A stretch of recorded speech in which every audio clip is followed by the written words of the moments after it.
Hello friends, आज के हमारे इस वीडियो में हम कॉम्प्लेक्स नंबर के बारे में जानेंगे कि कॉम्प्लेक्स नंबर क्या क्या होते हैं, इनका यूज़ कहाँ कहाँ होता है और एग्ज़ाम में किस टाइप से क्वेश्चंस पूछे जाते हैं। कॉम्पिटिटिव एग्ज़ाम की तैयारी भी करते हैं, उसमें भी कॉम्प्लेक्स नंबर एक बहुत ही इंपॉर्टेंट टॉपिक है जिससे बहुत सारे क्वेश्चंस आते हैं। तो हम सबसे पहले इसकी डेफिनेशन देखते हैं कि कॉम्प्लेक्स नंबर क्या होते हैं। The number of the form x plus iota y are known as the complex number, जहाँ पे x और y जो है वो कैसे हैं, रियल है, और जो आयोटा है, ठीक है, इसे हम आयोटा पढ़ते हैं, इसकी जो वैल्यू होती है वो होती है √-1। यहाँ पे x और y की जो वैल्यू होती है, x और y कैसे नंबर होते हैं, ये एक रियल नंबर होते हैं। और iota is an imaginary unit, iota जो होता है वो एक इमेजनरी यूनिट होती है, जिसे हिंदी में काल्पनिक भाग बोला जाता है। और इसे हम it is known as iota, जिसे हम आयोटा से क्या करते हैं, इसे रिप्रेजेंट करते हैं। तो iota x plus iota y क्या होता है, कॉम्प्लेक्स नंबर होता है। अब हम देखेंगे इसकी क्या क्या प्रॉपर्टीज़ होती है। तो सबसे पहले complex number are denoted by z, किसी भी कॉम्प्लेक्स नंबर को डिनोट करने के लिए हम क्या करते हैं, z का यूज़ करते हैं। तो हमेशा z की जो वैल्यू होती है वो क्या होती है, x प्लस आयोटा वाई, जहाँ पे जो रियल पार्ट होता है वो x होता है और जो इमेजनरी पार्ट होता है वो y होता है। तो z की वैल्यू होती है x plus iota y. Second है, अब हम देखेंगे कि जो आयोटा है उसका क्यूब है, उसका स्क्वायर है, हम कैसे कैलकुलेट करें। तो आयोटा स्क्वायर की जो वैल्यू होती है वो -1 होती है। -1 कैसे होती है, क्योंकि एक आयोटा की वैल्यू होती है √-1, तो √-1 इंटू √-1, तो अंडर रूट से अंडर रूट कैंसिल होकर क्या हो जाएगा, -1। अब हमें यदि आयोटा क्यूब को कैलकुलेट करना है तो हम क्या करेंगे, iota cube equals to iota square into iota. अभी हमें पता है कि आयोटा स्क्वायर की जो वैल्यू होती है वो होती है -1, तो -1 इंटू आयोटा क्या हो जाएगा, माइनस का आयोटा। नेक्स्ट में हम देखेंगे, यदि हमें आयोटा द पावर 4 को कैलकुलेट करना है तो हम कैसे कैलकुलेट करेंगे, iota square into iota square, और एक आयोटा स्क्वायर की वैल्यू क्या होती है, -1, तो -1 इंटू -1 क्या हो जाएगा, 1।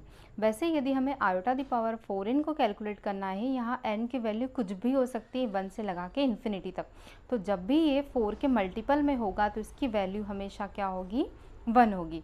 और यदि आयोटा की पावर 4n प्लस 1 होगा तो इसकी वैल्यू क्या होगी, आयोटा कैसे होगी, क्योंकि आयोटा की पावर 4n, इसको यदि हम सेपरेट करके लिखे तो क्या हो जाएगा, आयोटा की पावर 4n इंटू आयोटा। और आपको पता है कि आयोटा की पावर 4n इक्वल्स टू 1 होता है, तो 1 into iota equals to iota.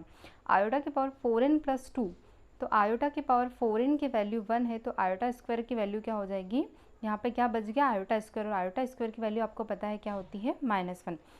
ऐसे ही यदि कोई क्वेश्चन आयोटा की पावर 4n प्लस 3 के फॉर्म में हो तो उसकी वैल्यू हमेशा क्या होगी, आयोटा क्यूब। यहाँ पे iota 4n iota 4n iota 4n को मैं इग्नोर कर रही हूँ क्योंकि इसकी जो वैल्यू होगी वो 1 होगी, तो यहाँ पे क्या बच गया, आयोटा की पावर 3, और आयोटा की पावर 3 अभी मैंने जस्ट आपको बताया था कि क्या होता है, माइनस का आयोटा। अब हम एक क्वेश्चन देखते हैं, अधिकतर ये एग्जाम में पूछा ही जाता है कि हम आयोटा की जो आपको कोई भी 4 इक्वेशंस दे देंगे तो आपको बताना रहेगी कि कौन सा रिलेशन ट्रू है या कौन सा रिलेशन फॉल्स है। तो आइए हम एक क्वेश्चन देखते हैं। Example number first, if n is a positive integer then which of the following relation is false. आपको 4 रिलेशन दिए गए हैं, उसमें आपको बताना है कि कौन सा जो रिलेशन है वो रॉन्ग है। सबसे पहले जो रिलेशन दिया है वो iota the power 4n equals to 1 है। अभी हमने कैलकुलेट किया कि यदि हम n की वैल्यू कुछ भी ले लें 1 से लगा के इन्फिनिटी तक, यदि वो 4 के मल्टीपल में है तो इसकी वैल्यू हमेशा 1 होगी, तो यह तो गलत नहीं हो सकता है। ठीक है, पहले हम c पे देख लेते हैं, आयोटा की power 4n plus 1 equals to iota. ये भी हमने जस्ट कैलकुलेट किया था, आयोटा की पावर 4n 1 था और आयोटा की पावर 1 था, तो आयोटा की पावर 1 इंटू क्या हो जाएगा, आयोटा। ऐसे ही डी ऑप्शन जो था, आयोटा की पावर 4n प्लस 2, तो आयोटा की पावर हो गया आयोटा की पावर 2, और आयोटा की पावर 2 की वैल्यू क्या होगी, -1, तो ये वाला रिलेशन भी सही है। अब आते हैं हम बी वाले रिलेशन पे। ठीक है, आयोटा की power 4n minus 1 equals to minus iota. अभी हमें पता है कि आयोटा की पावर 4n की वैल्यू होती है 1। अब यहाँ पे क्या बच रहा है, आयोटा की पावर -1, और आपको पता है कि आयोटा की पावर -1 को हम 1 अपॉन आयोटा लिख सकते हैं, और 1 अपॉन आयोटा है वो माइनस आयोटा के बराबर कभी नहीं होगा, इसके इक्वल नहीं होगा। तो जो ऑप्शन नंबर बी पे मैंने टिक कर रखा है वो क्या होगा, आपका फॉल्स होगा। ठीक है, यहाँ पे ऑप्शन नंबर बी आपका क्या है, करेक्ट आंसर है। अब हम देखेंगे example number 2, if iota square equals to -1 then the value of summation equals to 1 to 200 iota की पावर n। आपको यहाँ पे आयोटा स्क्वायर की वैल्यू -1 पहले से बता दी गई है क्वेश्चन में, और आपको एक सम को कैलकुलेट करने के लिए कहा गया है जिसके 4 ऑप्शन है। मैंने आंसर पर पहले से ही क्लिक कर दिया है, 50, -50, 0 और 100। अब आपको पता तो चल गया है कि आंसर 0 आया है, बट आंसर 0 कैसे आया ये हम जानेंगे हमारे सॉल्यूशन पार्ट में। Iota summation n equals to 1 से 200 आयोटा दी पावर n, ठीक है। इसे हम कैसे लिखेंगे, आपको इस पूरी समेशन को सॉल्व करना है, इसे ओपन करना है, तो हमें 1 से लगा के 200 तक जाना है।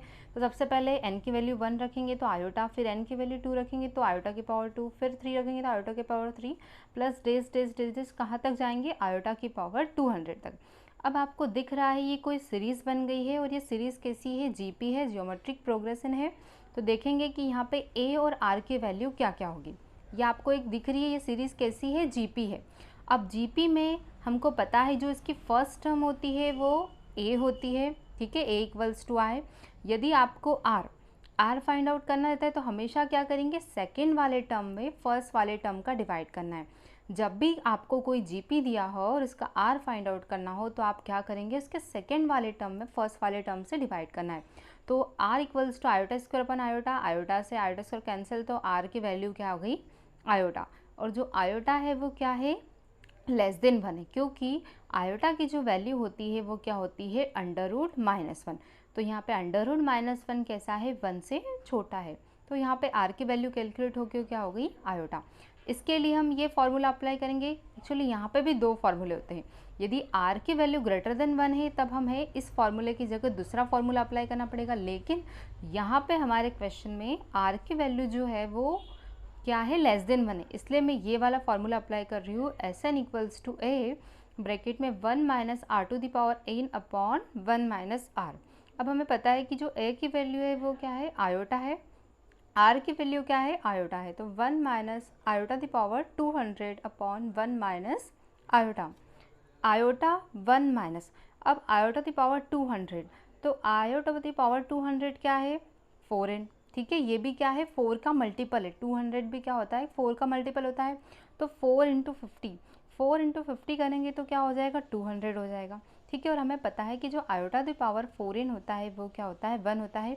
तो उसी से क्या हो जाएगा, आयोटा की पावर 200 की वैल्यू भी क्या हो जाएगी, 1, क्योंकि ये 4 का एक मल्टीपल है।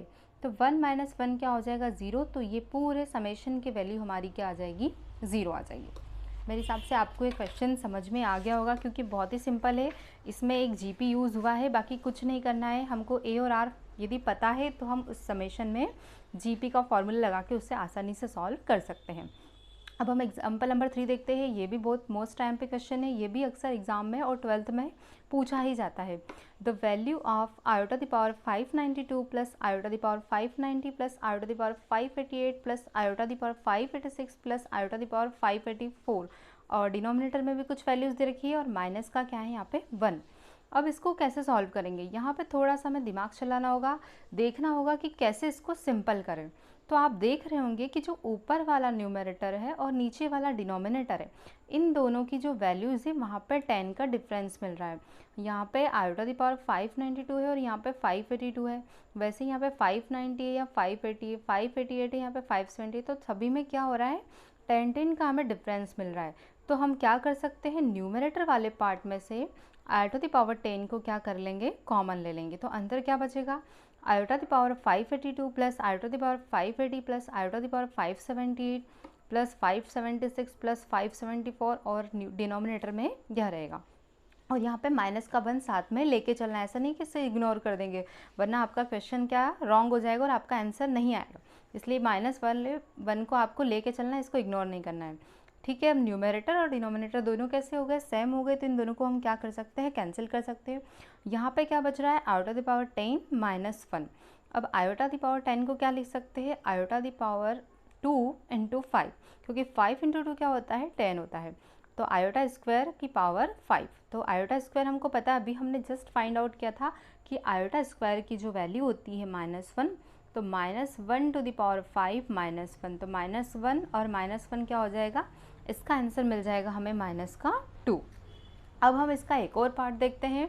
Multiplicative inverse of non zero complex number, multiplicative inverse of non zero complex number, कि किसी कॉम्प्लेक्स नंबर का यदि हमें मल्टीप्लिकेटिव इन्वर्स फाइंड आउट करना है तो वो हम कैसे करेंगे। हमें z एक कॉम्प्लेक्स नंबर होता है जिसकी वैल्यू होती है x प्लस आयोटा वाई। यदि हमें z इन्वर्स फाइंड आउट करना है तो हम कैसे करेंगे। z इन्वर्स को मैं क्या लिख सकती हूँ, 1/z, 1 और z की वैल्यू होती है x प्लस आयोटा वाई। यहाँ पे हमें क्या करना होगा, रेशनलाइजेशन करना होगा। रेशनलाइजेशन में कुछ नहीं होता है, साइन क्या हो जाता है, अपोजिट हो जाता है।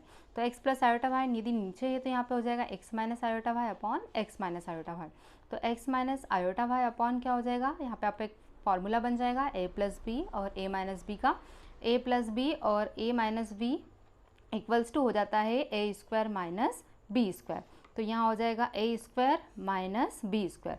अब यहाँ आयोटा है तो आयोटा स्क्वायर हो जाएगा, तो आयोटा स्क्वायर की जो वैल्यू होती है वो क्या होती है, -1, इसलिए यहाँ पे क्या हो जाएगा, +1। अब आप देख रहे हैं इन दोनों को हम सेपरेट कर देंगे, x upon x square plus y square minus iota y upon x square plus y square. ठीक है, ये आपका रियल पार्ट हो गया और ये आपका इमेजनरी पार्ट हो गया। तो हमने इसे रियल लिख दिया, रियल z, और यहाँ पे मैंने प्लस का साइन इसलिए यूज़ कर दिया क्योंकि मैंने इस माइनस को अंदर लिख दिया क्योंकि ये मेरा इमेजनरी पार्ट है। तो real z upon x square plus y square plus iota minus imaginary z upon x square plus y square.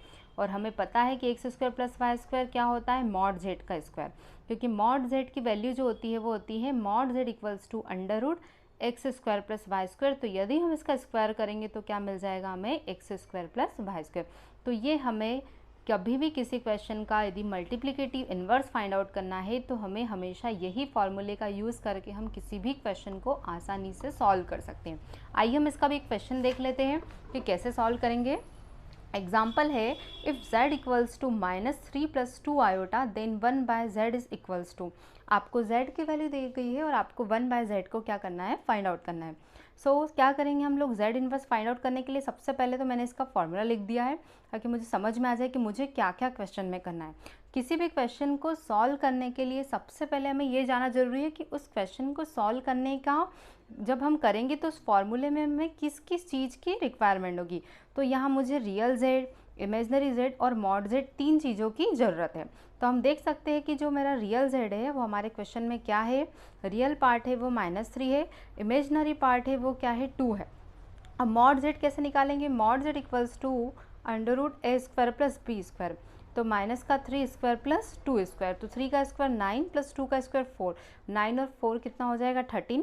यदि मुझे मॉड z का स्क्वायर करना है तो क्या करूँगी, यहाँ पे इस रूट को हटा दूँगी, तो ये आ जाएगा हमारे मॉड z स्क्वायर की वैल्यू। अब कुछ नहीं करना है, जो हमने वैल्यूज़ निकाली है उससे हमें क्या करना है, फॉर्मूले में पुट करना है। सो z इन्वर्स इक्वल्स टू जो रियल की वैल्यू है, रियल z की वैल्यू है वो है -3/13 माइनस आयोटा, ठीक है, प्लस माइनस माइनस का आयोटा, और इमेजनरी पार्ट की वैल्यू 2 और मॉड z स्क्वायर क्या हो गया, 13। तो यहाँ पे आप देख रहे होंगे कि -3/13 माइनस आयोटा 2/13। अब यहाँ पे 1/13 1/13 दोनों जगह से कॉमन आ रहा है और ये माइनस और ये माइनस ये भी हम कॉमन ले रहे हैं।